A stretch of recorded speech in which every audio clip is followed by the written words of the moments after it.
በሕይወታችሁ አንድ ነገር ስለጎደለባችሁ ብቻ፣ ሌሎች ያላቸው ነገር እናንተ ዘንድ ስለሌለ ብቻ እኔ የተረገምኩ ነኝ፣ እኔ ዕድለ ቢስ ነኝ፣ ፈጣሪ ረስቶኛል ብላችሁ አስባችሁ ታውቃላችሁ? አንዳንዶች በሀብት፣ አንዳንዶች በትምህርት፣ ሌሎች ደግሞ በዝና ሲከበሩ እያያችሁ የእናንተ ባዶ እጅ መክረት በውስጣችሁ ጥልቅ የሆነ ባዶነት ስሜት ፈጥሮ ያውቃል? ይህ የብዙውን ሕይወት ያጠፋ፣ ጸጋን የቀበረ እና ተስፋን ያጨለመ ትልቁ የዲያብሎስ ውሸት ነው። እውነታው ግን ይህ ነው። ከእናንተ ውስጥ ማንም አንዳችሁም ቢሆን ባዶ እጁን አልተፈጠረም። ዛሬ የምነግራችሁ እነዚህ ምስጢራዊ እውነታዎች የብዙ ሰዎችን ሕይወት የቀየሩ፣ እናንተም ጋር ትልቅ ለውጥ የሚያመጡና የተዳፈነውን ጸጋችሁን አውጥታችሁ እንድትጠቀሙበት የሚያደርጉ ናቸው። ልዑል እግዚአብሔር ልባችንን ይክፈትልን።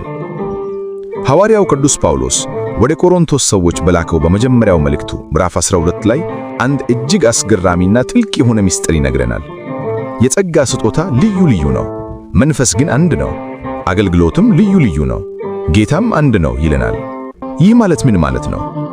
እግዚአብሔር ቤተ ክርስቲያንን፣ ማህበረሰቡን አልፎም ዓለምን ሲያዋቅር ከአንድ ሙሉ አካል አድርጎ ነው። በሰውነታችን ውስጥ ዓይን ለማየት፣ ጆሮ ለመስማት፣ እግር ለመረማመድ እንደተፈጠረ ሁሉ በሕይወትም አንዱ የሚያምርበት ጸጋ ከሌላው ጸጋ ይለያያል። ዓይን ጆሮውን አልፈልግህም ሊለው አይችልም። እግርም እጅን አንተ አታስፈልግም ሊል አይችልም። ታዲያ እኛ ለምንድን ነው የሌላውን ሰው ጸጋ ስላላገኘን ብቻ የራሳችንን ማንነት የምንረግመው?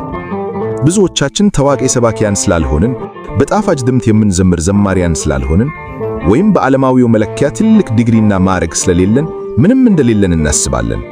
የሥነ ልቦና ባለሙያዎች ይህንን የመወዳደር አባዜ ብለው ይጠሩታል። አንድ ሰው የራሱ ያልሆነ ሜዳ ላይ ሄዶ መወዳደር ሲጀምር ሁልጊዜም ተሸናፊ ነው።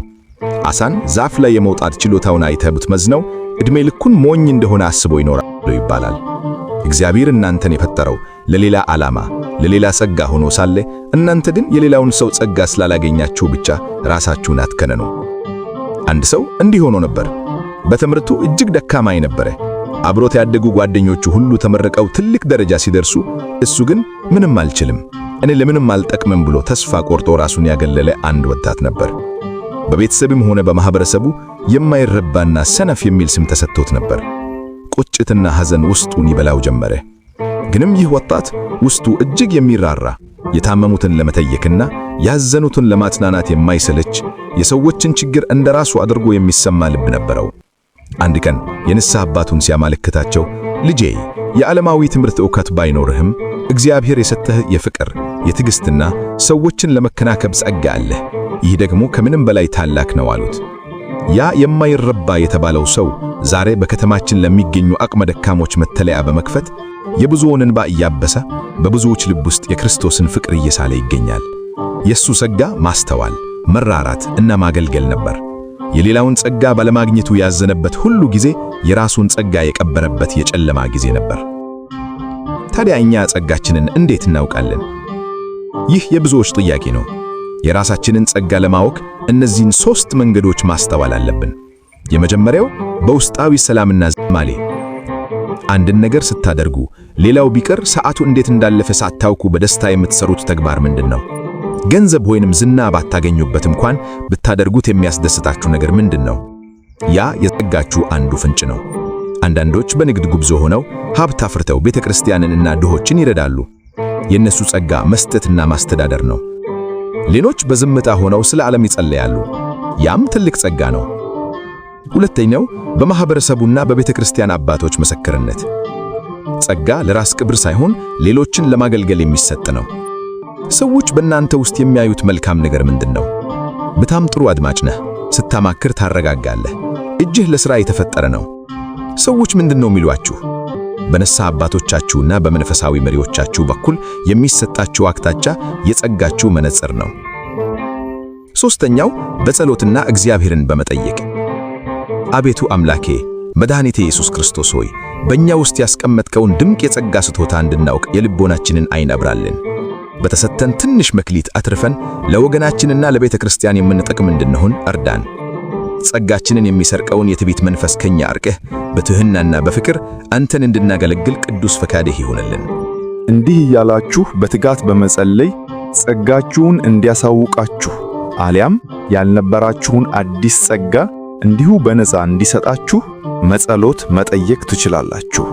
በአንደኛ ጢሞቴዎስ 6:17 ባለጠጎች እንዲደሰቱ ሁሉን በተትረፍረፉ ሁኔታ በሚሰጠን በሕያው እግዚአብሔር ይታመኑ እንጂ በልባቸው አይታበዩ፣ የማይረባም በሆነ በባለጠግነት ተስፋ አያድርጉ ይላል። እግዚአብሔር ጸጋና ቁሳቁስ ነገሮችን የሚሰጠን ልንደሰትባቸውና ልንጠቀምባቸው ብቻ ሳይሆን ለሌላውም እንድንተርፍበት መሆኑን ልብ ማለት ይገባል። እናም ልባችን በስጦታዎቹ ላይ ሳይሆን በሰጪው ላይ መሆን እንዳለበት በጥብቅ ያሳስበናል። አቤቱ አምላኬ መድኃኒቴ ኢየሱስ ክርስቶስ ሆይ በእኛ ውስጥ ያስቀመጥከውን ድንቅ የጸጋ ስጦታ እንድናውቅ የልቦናችንን ዓይን አብራልን። በተሰጠን ትንሽ መክሊት አትርፈን ለወገናችንና ለቤተ ክርስቲያን የምንጠቅም እንድንሆን እርዳን። ጸጋችንን የሚሰርቀውን የትዕቢት መንፈስ ከኛ አርቀህ በትሕትናና በፍቅር አንተን እንድናገለግል ቅዱስ ፈቃድህ ይሁንልን። አቤቱ አምላኬ መድኃኒቴ ኢየሱስ ክርስቶስ ሆይ በእኛ ውስጥ ያስቀመጥከውን ድንቅ የጸጋ ስጦታ እንድናውቅ የልቦናችንን ዓይን አብራልን። በተሰጠን ትንሽ መክሊት አትርፈን ለወገናችንና ለቤተ ክርስቲያን የምንጠቅም እንድንሆን እርዳን። ጸጋችንን የሚሰርቀውን የትዕቢት መንፈስ ከኛ አርቀህ በትሕትናና በፍቅር አንተን እንድናገለግል ቅዱስ ፈቃድህ ይሁንልን። ምስጋና ይሁን እንደ አምላክ የሚሆን ለአብ ለወልድ ለመንፈስ ቅዱስ ዛሬም ዘወትርም ለዘላለሙ አሜን።